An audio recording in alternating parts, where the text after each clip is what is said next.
Pouyanné, arrête de te gaver et laisse les artisans travailler.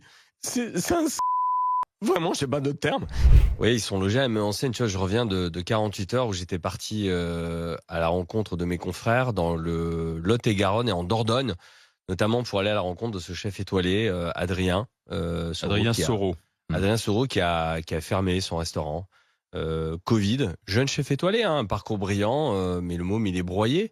Il est broyé parce que il ouvre son restaurant, il prend la première étoile au guide Michelin, donc qui est quand même une consécration et l'excellence de la gastronomie française.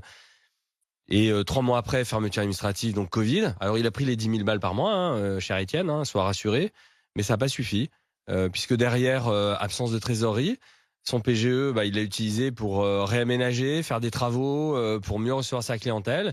Et puis bing, lui tombe sur le coin de la tête cette crise énergétique avec des envolées de factures complètement insupportables.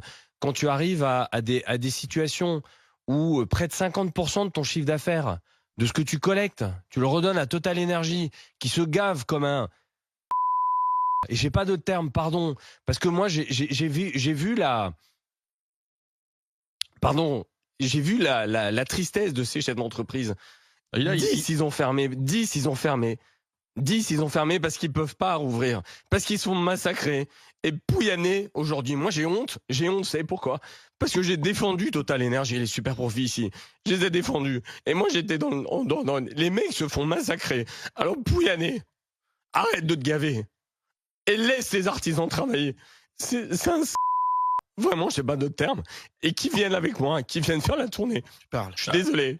Non, mais on comprend ton émotion, d'autant que ce chef étoilé, Adrien Soro, dont tu parles, ferme son restaurant. C'est 7 salariés en CDI qui se retrouvent au chômage, 15 CDD qui perdent aussi leur boulot, et tous les jours, ce sont des dizaines, des centaines, des milliers de personnes qui se retrouvent à Pôle emploi, parce que tout ce qu'ils voudraient, c'est travailler, tout simplement.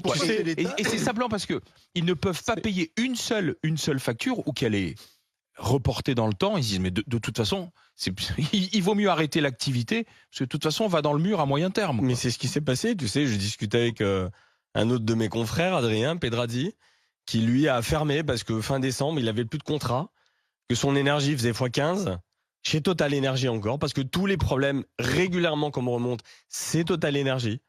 Et ça fait x15. Mais qu'est-ce que tu veux faire quand ton contrat d'énergie fait x15? Tu perds de l'argent. Donc il a fait quoi? Il a fermé son restaurant. Mais tu te rends compte, pour un chef d'entreprise, fermer un restaurant, c'est un crève-cœur. Nous, on n'est pas là pour vivre des aides ou pour quémander. On est là pour travailler.